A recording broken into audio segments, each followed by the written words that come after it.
What's happening? Good evening. Today is May. Lord, I can't believe it. It's May the 6th, 2021, and you're watching another edition of Turn Up the Volume podcast right here on my Facebook Live. And I'm excited to be here yet again with another edition. I believe this is episode 19, y'all. Episode 19.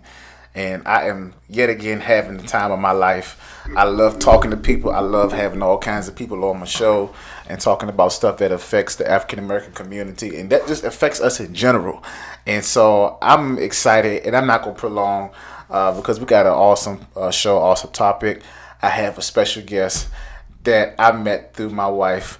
And listen, I'm telling you, I don't like to mess nobody's name up, so she gonna have to check me and correct me if I mess her name up. But I'm gonna just say it this way: we got the commissioner here with us today, y'all. We have Commissioner. Make sure I don't mess your name up. Let me get it straight. Okay, Chioma Iwuoha. Yes. Okay. Yay! Look at that. Chioma Iwuoha. How you doing, Commissioner? I'm doing good. I just want to say that intro was so adorable with the kids. I was just so moved by it. I love it. Very creative. Listen, it's so funny because my youngest son Nigel, they have tablets and laptops and stuff. So when he goes to his mother's house, he tends to type in my show in YouTube. And a lot of times I be seeing my viewers go up, and a lot of times it's him watching my show, and he's only 7 years old. So he like, Daddy, you got so many views. He said, I'm gonna subscribe. They just subscribe to my channel and everything. That's how you know your kids love you for real. I know, absolutely. Yeah, but yeah, I try to keep it family oriented. But listen, it's good to have you here. I'm glad that you took time out of your busy schedule because I know you shutting it down in DC. And you're doing some wonderful things, talking to our people, helping to make change for our people, and really empowering and impacting our people for the good. And so I'm glad to be able to invite you on and to have a platform to have you on to talk to our people. Because like I tell all my guests, it's a conversation between me and you, and the people just eavesdropping on the conversation. So listen, before we get started, do me a favor. I want y'all to share this content, to share this on your Facebook pages. Type 5 people in this video because we about to talk about channeling rage for strategic change, y'all. And so first, Commissioner, I just want to give you the floor. So tell us first who you are, what it is you do, so that people can get some kind of insight on who you are that may not have heard about you, that may have heard about you, they don't know too much about you or what have you. So tell us what you do. Yeah, so a lot of people describe me as like a jack of all trades. I pretty much have my foot in everything. I'm a professional fundraiser. So what that entails is essentially me going to people who have the resources and funneling them into communities that have been disadvantaged or haven't been invested in. So I've fundraised for scholarships to go to private schools. I've fundraised for students who, like low-income students, to have a mentor. I am currently working at the 11th Street Bridge Park, and we have the $65 million equitable development plan, which entails us supporting Ward 8 renters to become homeowners and giving them money in order to do that. Investing in small businesses along the Anacostia corridor. And we also have the Frederick Douglass Community Land Trust. So I think one of, a lot of times in my activist world, a lot of people don't know that I'm a fundraiser, but outside of just like what I do during my 9 to 5, I am also an elected official. I'm the ANC for 7B01. So, but a lot of people don't know what an ANC is, but it's essentially your neighborhood representative. They're the person who represents you to council, to the council, and they pass like different policies, and so that we can have more of like a unified voice when the key decision makers are voting. On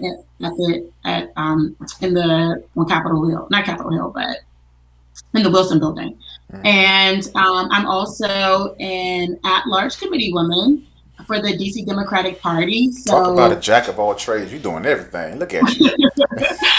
I'm trying. I don't know how I got caught up. It's just everybody's like, you know what, you should do this. You should do this. And I'm like, you know I what? bet you got like 25 business cards with 25 different things on them.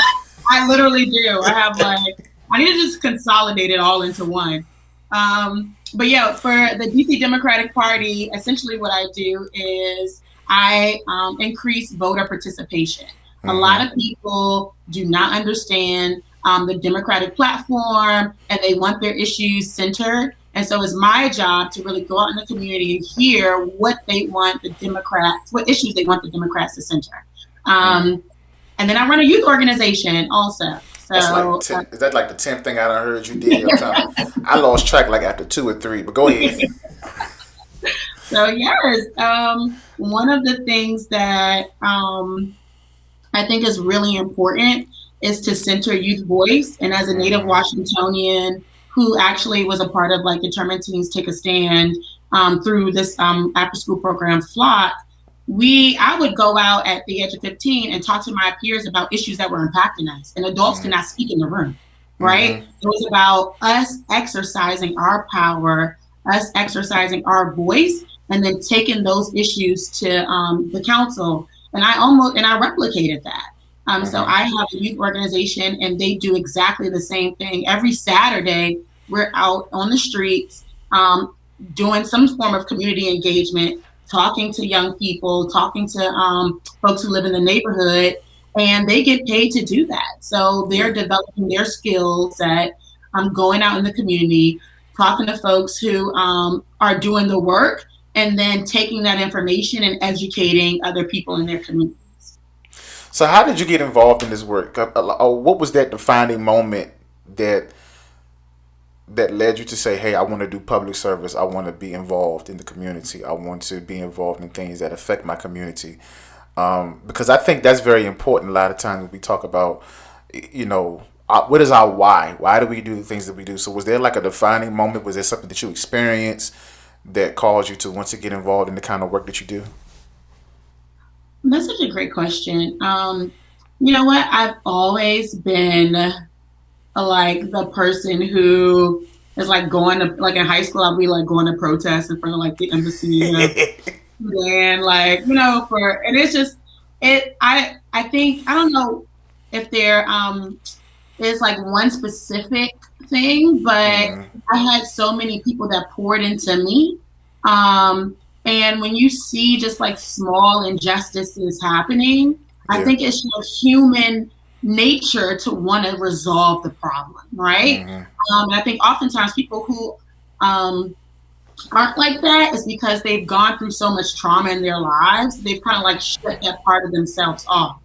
But I do remember a pivotal moment, I think, after graduating from college, where Troy Davis, he was on death row, and I was watching Democracy Now!, and it was the day of his execution. And there was this nationwide movement to stop this execution.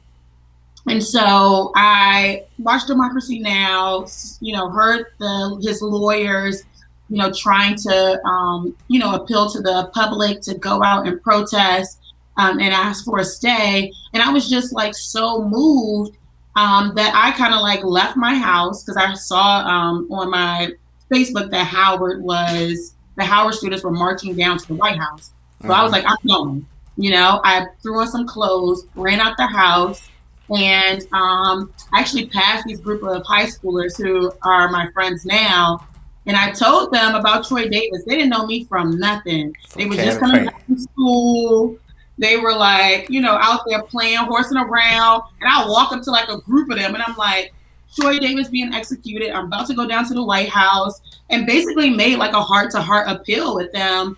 And of like the 5 people that were out there, 2 girls from Dunbar actually went with me, did not know me from anything. Right. And we protested in front of the White House. And I just remember it being like a real bonding experience for us. Because we didn't have any relationship, and they were just trying to figure out, people were getting arrested outside of the White House.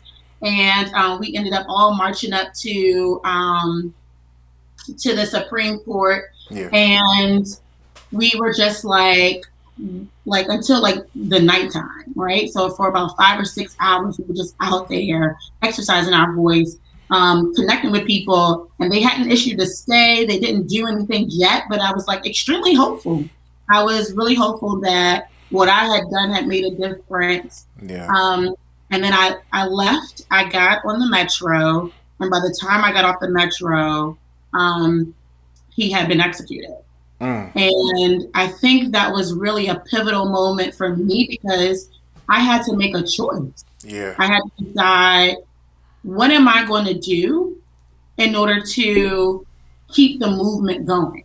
Right. And I joined this DC chapter of Troy Davis.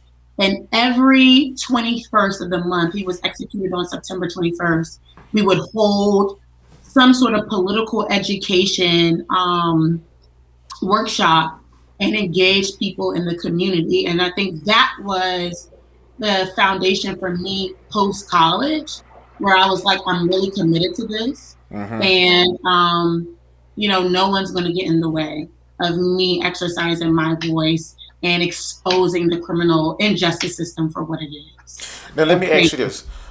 So experiencing that at such a young age, would you say that you had rage or there was a bit of anger in terms of how you felt about what was going on? I definitely was upset. I was Okay. enraged. But anger only takes you so far, Yeah. right? Mm-hmm. Because you don't stay enraged all the time. Right. You go through ebbs and flows of your You emotion. do. What you really have to tap into is, I think, the willingness to build community, Mm-hmm. holding on to like the deep love that we have for each other. I don't want to be in a permanent state of rage, Right. right? Because I think that's physically toxic for our bodies, to be in this state of stress all of the time. So what I try to channel is, I'm doing this because I deeply love Black people, and I want to see us, as MLK would say, get to the mountaintop. I want to Yeah. see us be able to get the freedom. If it's not in my lifetime, then in my child's lifetime. I do not want her to have to do the same thing as me. Commissioner, you don't mind if I call you Commissioner, right? I'm just call you Commissioner. No, you're I fine. feel like it's appropriate and it's a salute to you. So when I think about, okay, what we're talking about, channeling rage for a strategic change. This pandemic, I don't know about you and a lot of other people that's probably watching, but this pandemic has caused me to really sit back because I'm home all day, working from home, FMLA, new baby. I'm watching this not George Floyd, but the Derek Chauvin trial for weeks at a time, and I'm really processing and thinking over life and thinking over a lot of things, and all of that reflecting has in many ways caused a lot of rage and some anger to rise inside of me. And I'm not a violent person, that's just not my nature. However, I do get defensive and defend in any way, shape, or form if I have to. But I found myself reflective, right? And I've noticed and realized that since the illegal inception of this nation as we know it today, right, African Americans, people of color, have experienced a great deal of traumatic experiences. We've seen so much. We've seen many lynchings. We've seen many murders, deaths, beatings, voter suppression. We've seen it all, politically, socially, economically, or what have you. And so some of us have a lot of rage, have a lot of anger, and we are traumatized to the point to where we don't know how to channel that to get better results and to get change. And so, even if we go back and rewind to last summer when we saw everything that was going on with George Floyd, I feel like this pandemic has caused a lot of us to really sit and see what's happening, because prior to that, the world was open as we knew it in the past, and everybody's going about their business, making their money, getting their bags, their money bags or what have you. And some folks have not been paying attention, but this pandemic has really caused a lot of us to pay attention to what's really happening. And for some of us, it has put us in a state of rage to where we're frustrated, we're upset, we're angry, we're confused. Some of us are scared, but it's like there's nothing new under the sun. And so we see the same thing over and over again. We see the same police brutality. We see the same racism, the same discrimination, the same prejudice, in our nation. And a lot of times nowadays it's subtle. You don't see the Klan sheets anymore, but you see referendums on ballots, and you see legislation and voter suppression these days, happening and taking place. So how do we saw what happened to George Floyd. We saw what happened to Breonna Taylor. We saw what happened to Dante Wright. We saw what happened to the young sister in, where was it, Ohio, that they just buried. What's her name? Ma'Khia Bryant. Ma'Khia Bryant. Like, so with all of this, how do we channel that to get change, whether that be legislation or what have you? Like, where do we need to focus, I guess is my question, or how should we kind of channel it? So I want to go back to something that you said, because I think it's extremely important. Yeah. About what you're watching Yeah. and feeding your soul. And I think it's extremely important for Black people to be aware, Yeah. but don't do it at the expense of your mental health. Mm-hmm. And it's not, I don't think it's a coincidence that there are, you're being inundated with these videos of Black kids and grown men and women being killed. They're releasing videos, it feels like every single damn day, right? And we have to get to the point where it's like, I don't need to see the video to know that what's happening in America, right? And so what I want Black people to do, and I'm talking to Black folks because, we're the ones who are, just disproportionately targeted by, the police. Yeah. But when Ma'Khia Bryant was murdered, I cut my phone off for 24 hours.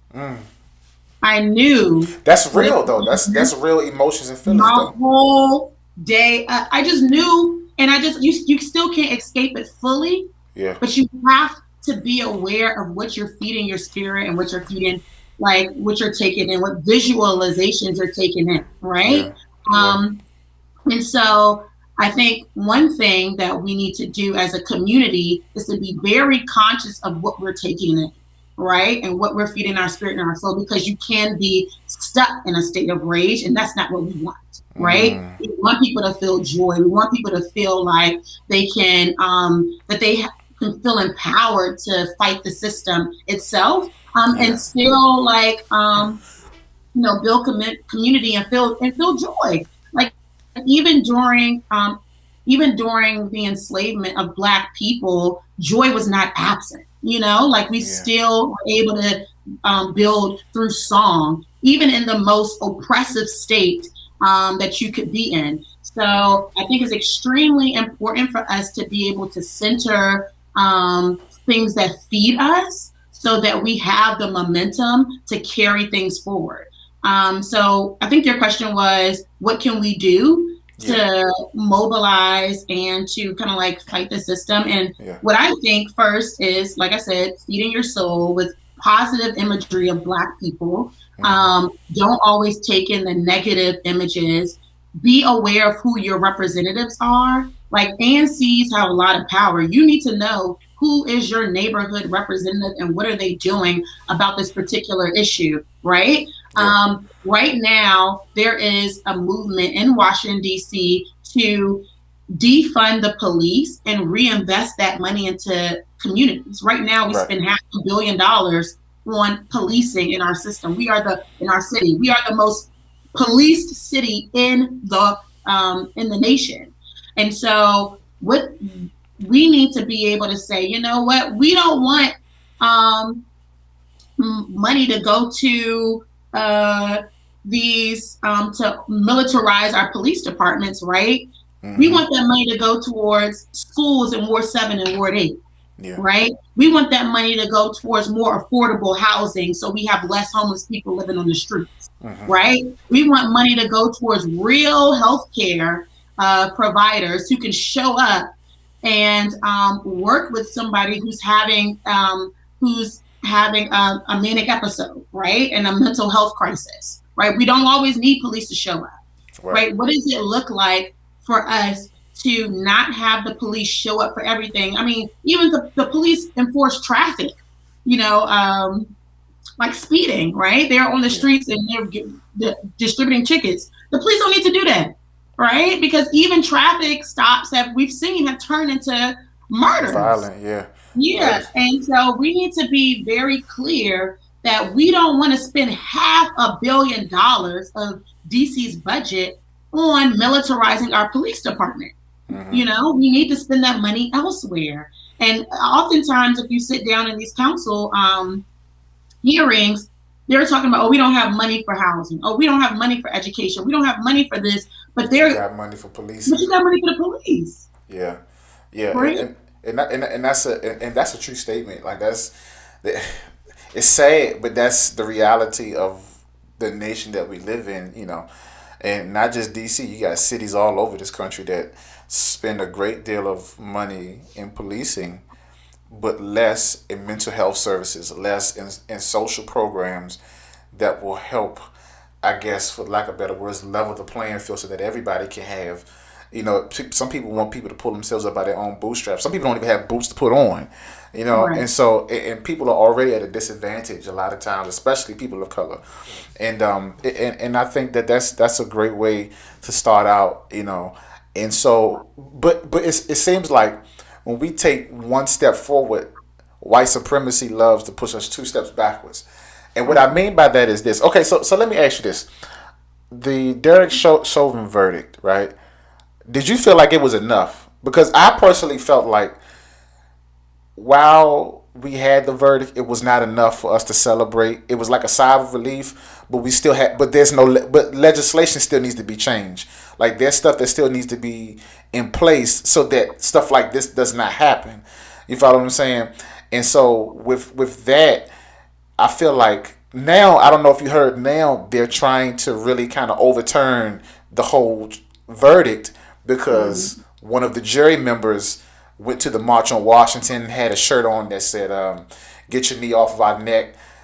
And I find it very hypocritical of this nation because they want to make a fuss over this one jury member, but yet when Emmett Till was killed back in 1955, you had an all-white jury, all males who were part of the White Citizens Council that before the trial even started made up in their mind that J.W. Milam and Roy Brown were going to walk free, but they don't want to talk about that, you know. But so it's like while we got this verdict, they're trying to push us back. So that for me personally is upsetting because now it's like while we had a sense of progress, we got to fight extra harder now and strategize now to kind of tighten things up. So I don't know what you think of that. Yeah, I'm in agreement with you. We have to look at how did policing start, right? What is the beginning of this profession? And they started as slave catchers, right? That is the history of policing. It's very much rooted in racism. They are a part of the system. So to look at the criminal justice system and think that it's going to be able to provide some sort of like justice for us, I think is extremely ill-informed, right? Yeah. Justice is being alive. That's what Yeah. justice is, Yeah. right? I agree. And so, as someone who I like to consider, even though I'm working on that, I like to consider myself an abolitionist. Like, I do not think that we should be overly incarcerating people. What we need is a system that really works for Black and brown folks, right? Yeah.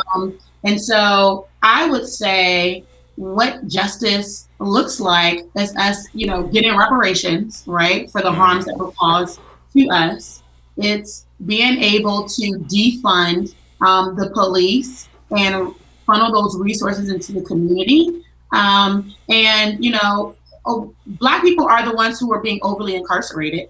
The U.S. has the highest incarceration rate in the world, right? The people who are going to jail do not look like this police officer, and he is one of a few. So to me, the goal isn't necessarily for them to go to jail, even though, I do feel like sometimes we, need to see that in order to feel affirmed in our rage and our anger.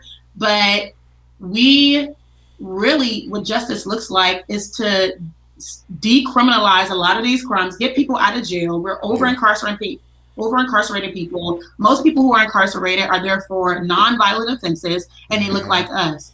90% of the people who are on death row are Black, right? Yeah. So I think this push just want to incarcerate police officers, I think is like, just, I don't know, it doesn't sit right with me, because to me that's not justice, right? And if we're just going to keep pushing the police system and incarceration as a way to get justice and resolve our problems, I don't really think that works at all. Yeah, and so we've had, when you talked about you consider yourself an abolitionist, I thought about different periods of Black activism that we've seen, throughout the years, and they often include very clear movement leaders, right? People that you can pinpoint, like, that's the leader. They did with this, they did with that. Some people are looking for that now. Is that what we should be looking for? Why or why not? So the easiest way I think to kill a movement is by having a leader. And one person that I've never heard that before. That's very interesting. Because it's like, then what you clearly have a target. Okay. And I also think that it takes away people's individual power, right? So oftentimes people are waiting for Superman. And when that person doesn't arrive, what do? They're stuck. They're like, oh, where's our Black leaders at? Where is this person? And they don't realize that the person that they're looking for is right there. That is you, right? So I think what people need to do is tap into their own skill sets, what it is that they can contribute to the movement, and then do that work. There are a lot of lawyers who work in at these top firms who are also taking pro bono cases, right? Yeah. So if you're an attorney, maybe that's how you're leveraging your skill set.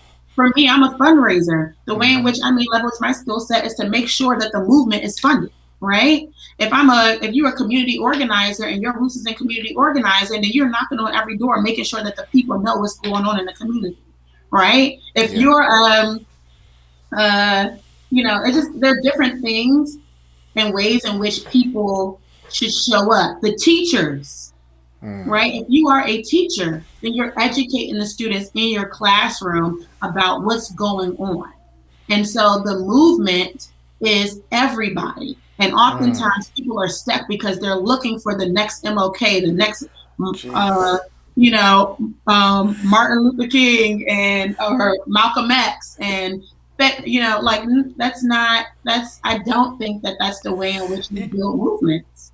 I think that is so, listen, I think you cut me and I didn't even realize I got cut just now, because because for the longest time, I've always thought, like, a lot of times people like, well, I want to be active, but who do I go to? Like, everybody is a leader, everybody's in charge. But then on the flip side, you said that's kind of dangerous, because if you have one leader, right, all you have to do is take that leader out in any way, shape, or form, whether it be literally, physically, what have you. If you kill the leader, if you kill his character, you kill the movement, right? Or if you kill him out of the world, you kill the movement.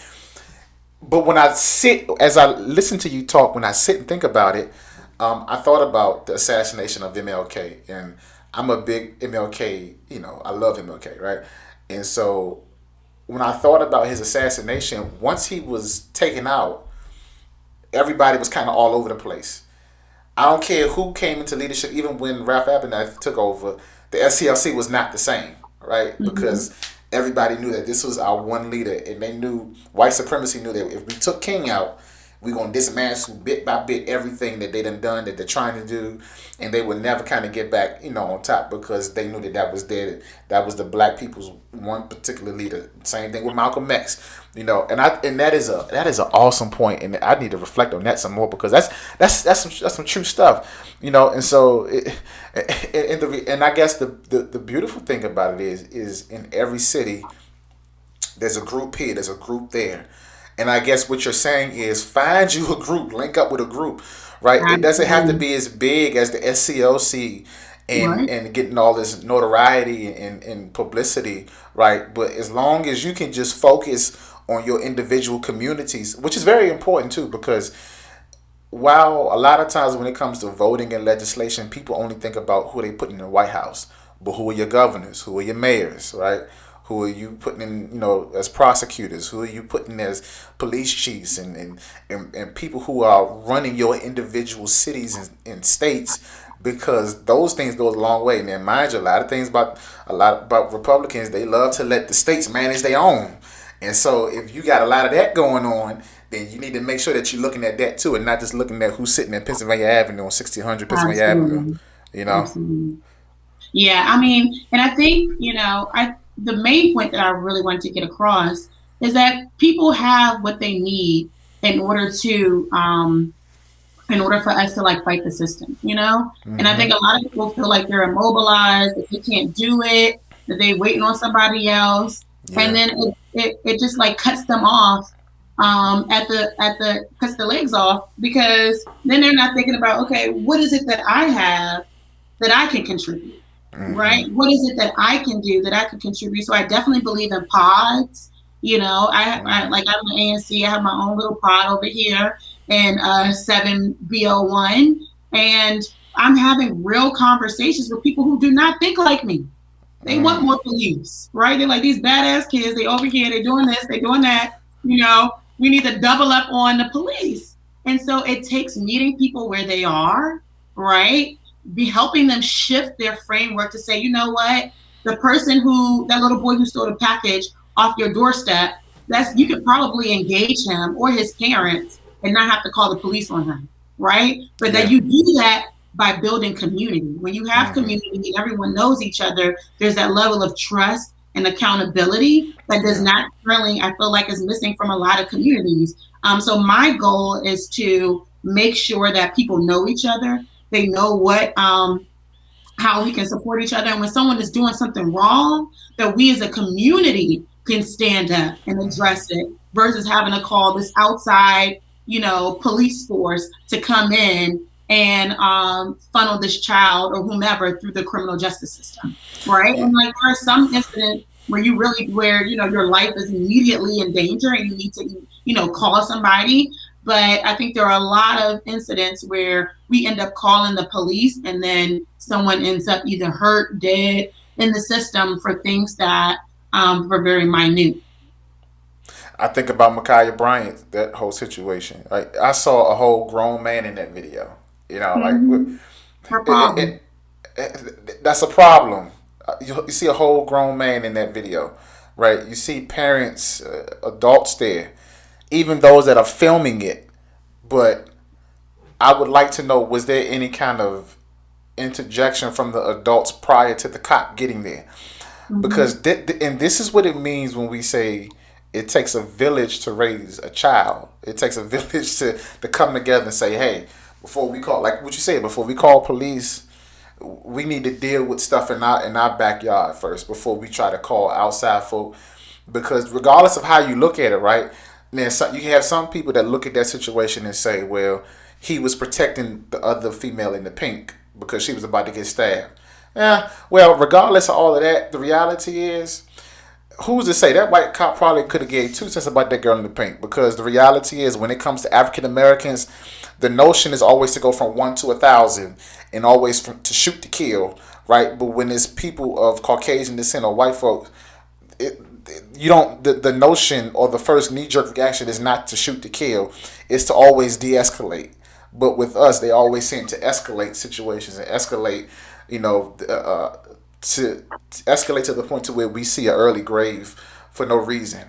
And I think what you said is very important. Another thing that you said that I think is very important is, you said in your pod you're having real conversations with people who don't even really agree with you or see things the way that you do. I feel like that's very important. That's very Mm-hmm. important because what I find a lot is, sometimes people of color, black folks, we love to argue in front of white supremacy. And Mm-hmm. when we do that, we look so disorganized, unorganized. I don't even think disorganized is a word, but we look unorganized, and we leave room for them to kind of pick holes at what it is we're trying to do, right? I always say we need to have the kind of conversations to where we bring all of our disagreements and all of the things that I don't like about you, that you don't like about me. Bring all that stuff behind closed doors. Let's, what you said, let's have our own pods and our own, round tables where we discuss the stuff that we don't agree with, but also discuss the stuff that we do agree with, and then come up with an agenda so that when we come before white supremacy, we look united, we look strong, we look healthy, we look like we know exactly what it is that we want and how we're going to go about getting it. Because the reality is, African Americans are not monolithic. We don't believe the same thing. We don't think the same way, contrary to what some people may believe. And so I think that if we do that, also add that to what it is you're talking about, we'll be in a better position to kind of get some of that change that we're looking for, But Absolutely. I completely agree with that. That we definitely need to have conversations in our own communities about things that are happening, and work with people who don't think like this. And I mean, I've been in a lot of activist spaces, and they don't want to listen to the person who don't agree with them, And I think that it kills our movement building, right? Because if you with everybody who thinks like you, then you're not building a mass movement.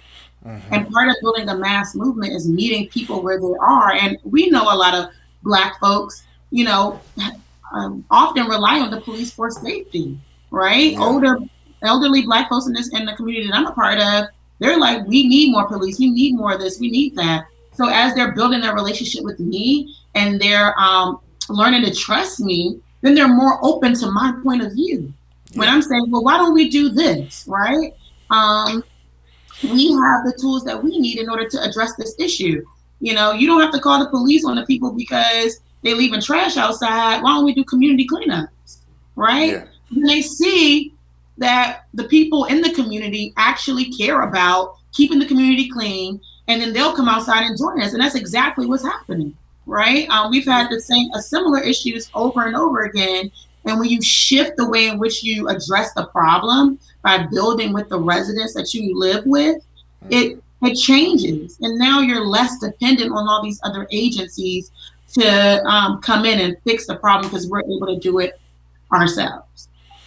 I think the biggest takeaway that I have from everything that you said is, as African Americans, we've seen so much, we've experienced so much, and some of us, we have rage, and some people tend to allow that rage, that anger, that bitterness, or what have you, to linger for long periods of time, right?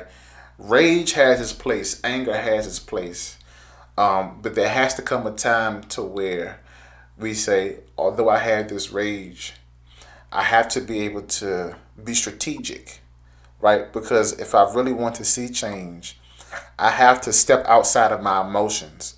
I have to step outside of what I'm feeling. I have to step outside of that anger. I have to step outside of being upset and really gather my people, link up with my people, galvanize. Well, who's who? And so this is, so I know you have your pods, your pod, but what other groups are out there, whether it can be in the DMV or, throughout the country, because people could be asking the question, okay, great, I'm listening to this, but who should I link with? Because is there any specific organization that you know of that you would recommend, whether they be in the DMV, whether they be in Atlanta, LA, any of them that you could point out or point people in the right direction? So I really think I love the Black Lives Matter DC group. They're really on the forefront, I think, here in DC of just supporting not only parents who have lost their children to gun violence, but also people who have been killed by the police, because DC has those cases too. They're just not nationally known, right? So we've had actually 2 recent murders in the last few months. And so I would say tap into Black Lives Matter DC. I would tap into Harriet's Apothecary. It's a new group that also formed. And then in terms of a national group, if you're an organizer, I would look into Black Organizers for Leadership and Dignity, BOLD. They do national trainings for Black organizers across the U.S. And also, I will also throw this out there for any groups. Come to Turn Up the Volume podcast too. It's always a platform, and a space for y'all to come up here.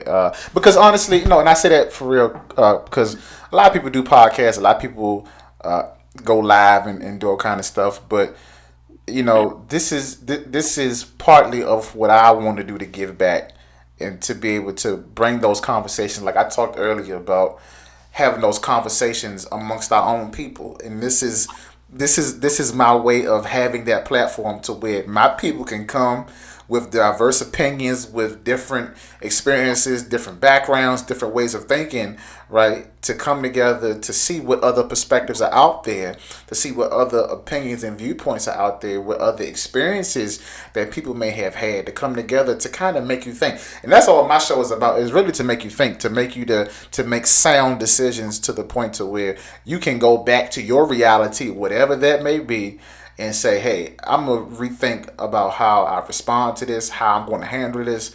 Because I done heard a powerful brother or sister, I done heard a commissioner come on the podcast and talk about a different perspective. Because like you even brought something that I ain't even think about.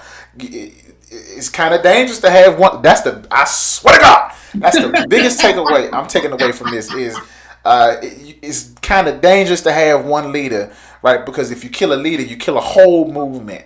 And I think about how for over 50 years, I've literally seen that, because when Malcolm X got taken out, right? When Medgar Evers got taken out, when MLK got taken out, Marcus Garvey, and so you think of all of these people, and I look at people like, okay, you got over here, you got Al Sharpton, you got over here, you got Tamika Mallory, over here you got what's the the dude in Atlanta, Heavy Cedric, I can't think of his name. I think he was a rapper. He got a barbershop. I can't think of his name. But drop it in the comment if you know his name. But you got people that are doing different things. You even got celebrities like Diddy. He trying to do, and have little forums and platforms and things like that too. And so it's all kinds of people that you can link up with. And so whoever you see on the front lines in your city, in your community, link up with those people. You ain't gotta try to look for Al Sharpton. Al Sharpton doing what Al Sharpton does. You ain't gotta hook up with Tamika Mallory. It's somebody in your respective city with your population that's on the ground running, that's been going back and forth to court trying to fight injunctions and do different things to kind of change the laws in your respective cities. Look out for them. Like I know in DC we got Commissioner, we got you, we got Trayon White, we got people that are actually on the ground running and fighting and showing up. Like listen, I don't know, Trayon don't need an Uber for real in the DMV. I done seen Trayon just show up at the craziest times when stuff happen. Like you would think Trayon somewhere downtown. Trayon will pop up in Southeast in a heartbeat, as something when something happens, or if somebody get killed, he's right there. Like and so it's look for those people that are not so big on fanfare and publicity. Well, all that is good, because when you get cameras showing light on what's happening, then you get the outcome that you get in the Derek Chauvin trial. But look for those people that are not focused on trying to be seen. They just want to do the work. Those are the people that you link up with. Those are the people that you want to hook up with and say, hey, what can I do to add or to help the movement or to help the cause? Because I think in this generation, we got so many movements, and that's an advantage to us, right? That's an advantage. You don't have to just look for one organization with many different chapters. There's different organizations that work for different things, and find a lane for you that works for you. Find something that you can get connected with and plug yourself in and plug your resources and plug whatever it is you have to give. And so I love it, and I feel empowered. I feel blessed. I feel good because man, you made me think. Man, you made the host thing. I don't know what to say. I swear. No, you definitely have to tap into and then that's how you build, because if you're already organizing around a particular thing, right? Yeah. And then you have another group who's organizing around something else, then you're kind of like, as long as the goal is the same, if Black liberation is the same, and it doesn't matter if you're organizing to defund the police in DC, defund it in Atlanta, or you want to focus on making sure that Black people are getting reparations. There are different movements and different things that are happening. The goal is to pull more people into it. so that everybody is like hitting this beast from all different angles, versus like having to join just this one group. And I've seen a lot of groups come together. A lot of these protests and stuff, it's hundreds of groups that have come together to like push an agenda forward, right? It's not just one group. And so I think that's what honestly is the greatest benefit today, is that we were able to do stuff like that. Listen, let me tell you something. If the Crips and the Bloods can come together, I know a lot of these organizations can come together. You hear me? Absolutely. Okay, so but there you have it. We had the Commissioner Chioma Iwuoha. Did I say it right? Yes. Thank you so much for coming on. Thank you so much. I know you got to run. I know you're a busy woman. I know after you leave here, you probably got some stuff to do in the community. I think you got a meeting afterwards. I got some stuff I got to do too. But normally I have my show on Fridays. But this is the power of Black entrepreneurship. You can have your show whenever you want to, whenever you feel like it. You call your own shots. You go live whenever you feel like it. So, hey, I'm not sticking to one specific schedule. I do what I want to do. Black empowerment. Yes. But thank you so much for coming on. And as I tell a lot of my guests, there's not been one guest that I have not told this to. But I believe in recurring guests, so you're going to be back on again. We got so much that we got to talk about. We got so many different things that are going on. So much going on in D.C. That we have to highlight, because we got a lot of leadership, yourself included, that the people need to see what's happening. Need to see what you're doing. Need to see what's going on outside of D.C. so that people that may want to be in assistance and to help lend their resources, we want to be able to gladly open up a lane to allow people to come and to be supportive. And we thank you for all the work that you're doing. Thank you for everything that you're doing for our people. You're working hard, diligently, and you just, as my wife would say, giving that black girl magic. Okay. Yeah. So all right, you have to get the kids and Lamika a hug and a kiss for me, okay? I will. I don't know if you've seen the comments, but she was on here. She was asking something. She was on here asking some of these questions. That's my boo thing. That's my boo thing. But listen. Do me one favor. So tell the people. I know I had it up, but tell the people where they can find you at on social media if they want to link up with you or add to the cause. Yeah. So my name is Chioma Iwuoha on Facebook. So Chioma. Last name Iwuoha, Iwuoha. And then you can also find me on Twitter at Chioma7B01. And hit me up. Come chat with me. We are actually out in Ward 7 every Saturday from 1 to 3, doing different types of community engagement. So beautification projects, community cleanups, disseminating information in the community. So we start off on the 33rd 100 block of Du Bois Place. So if you ever want to come stop by one Saturday, just come hang out with us. Chioma Iwuoha, thank you so much, darling. Listen, I'm not gonna hold you up. I know you gotta run, so I'm gonna let you go ahead. Thank you so much for coming. Thank you so much for logging in and chatting up and chopping it up with me today. Listen, be blessed and be safe out there. Thank you.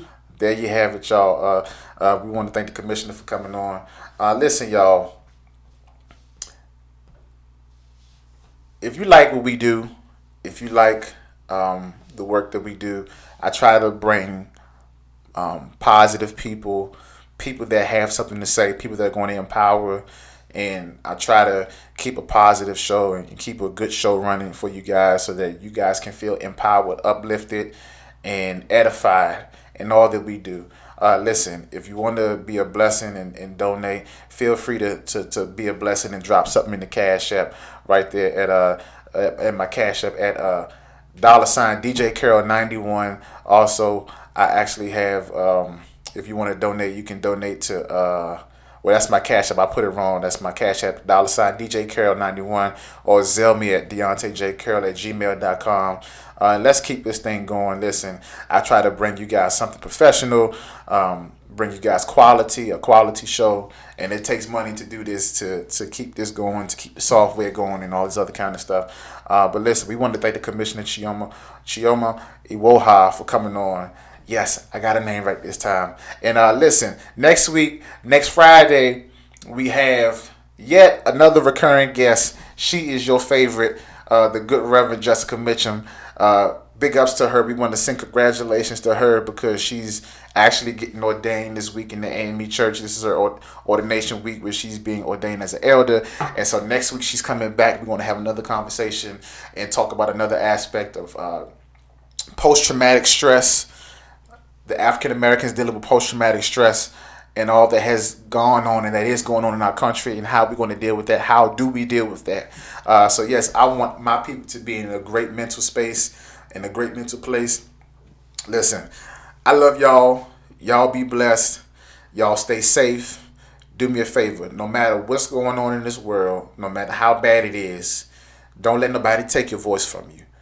Whatever you got to say it with your chest. I'm Deontay Carroll. I love y'all. Be blessed. I'm out. Holla, and do me a favor. Call somebody up and tell them that you love them. Y'all be good. Until next week, do me a favor. Keep that volume turned up. Peace.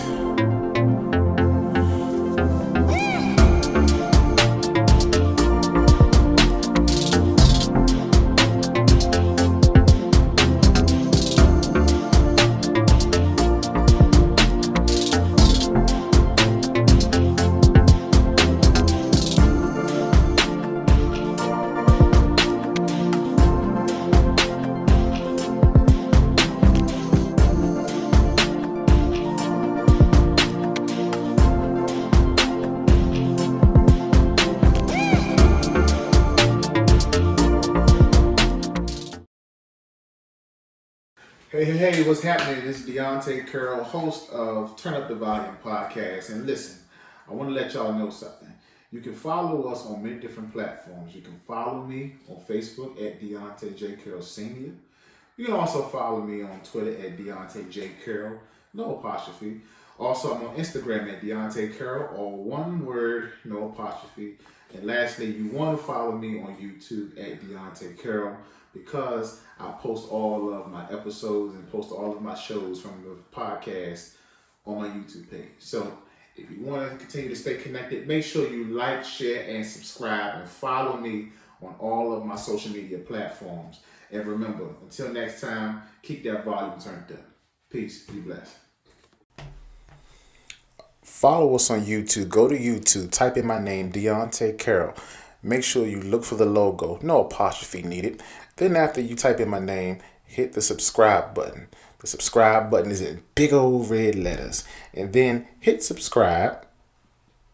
And once you hit subscribe, there's going to be a bell. Tap that bell and select all. That means anytime I post a video, anytime I post an episode, you will get the notification on all of your mobile devices, tablets, computers. And then after you subscribe and hit that bell, make sure you go through and search at all the episodes that you may have missed, because we have wonderful content. And so that's how you subscribe to our YouTube channel.